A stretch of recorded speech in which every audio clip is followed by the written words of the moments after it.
want the media to understand what happened last week. Last week, 18 people spoke, some of them, again, putting themselves at great risk, making themselves vulnerable to express their right as the people to this, to express their objection to this 287G contract.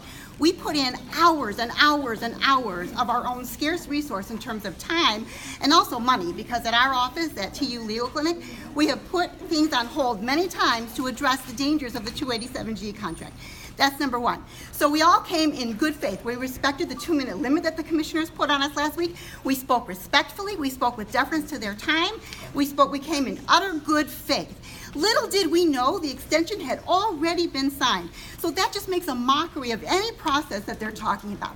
Because instead of saying, we're sorry, but this has already been extended, in which case we could have responded with concerns, we could have responded with questions. By what process did you renew it? By what process did you have the sheriff execute it instead of the chairwoman of the Board of Commissioners, which is what has happened in every single 287G to date? So we have two questions. All of that was concealed, and they let people go up there and pour their hearts out and failed to listen to the data and the wish of their constituents, knowing that that contract had already been extended. What kind of process is that? What kind of transparency is that? That transparency does not exist.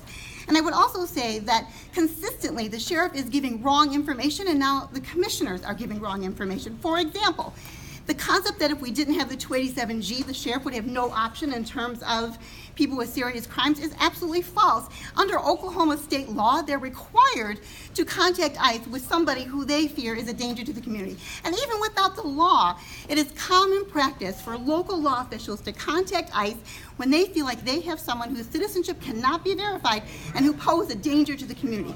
So this idea that if we didn't have 287G, all these bad people would be roaming our streets and therefore this keeps us safe is not based on facts.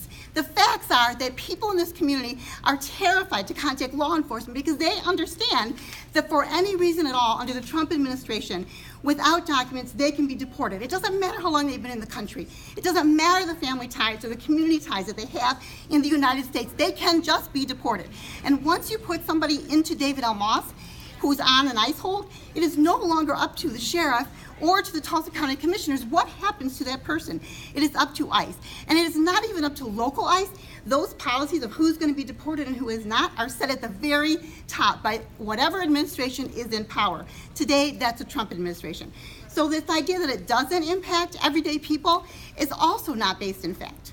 Mimi, could the county commissioners overturn the sheriff's decision on this contract? Well, that's what we think. We think it's their obligation, and they have the authority and the duty to us to hold a process and a discussion by which they vote on the renewal or the termination of this contract. So we want to see by what authority they gave that authority to the sheriff alone to sign for this extension. That's one of our questions. Show us the authority under which the sheriff can sign and obligate Tulsa County under a contract. That's not how we read the law. If there's an exception, if there's policy, then fine. Again, under the duty of transparency that should have been given to us way ahead of last Monday's meeting. Are you going to be back a week from, 2 weeks from today? Or is it just a futile exercise? Yeah, it often feels futile with our commissioners, but we believe it's important that we keep expressing our views. We are the people. They owe us the duty and not ICE, not the sheriff, but their duty is clearly owed to the people. So we'll see if I want you to take a look around at all of these people who gave up their personal time. Some of them took time off work, some of them took time away from their families to be here 2 weeks in a row, demonstrating the importance and the passion with which this community views and the danger of the 287G contract. And that's being totally ignored, and they are making a mockery of their duty to the people.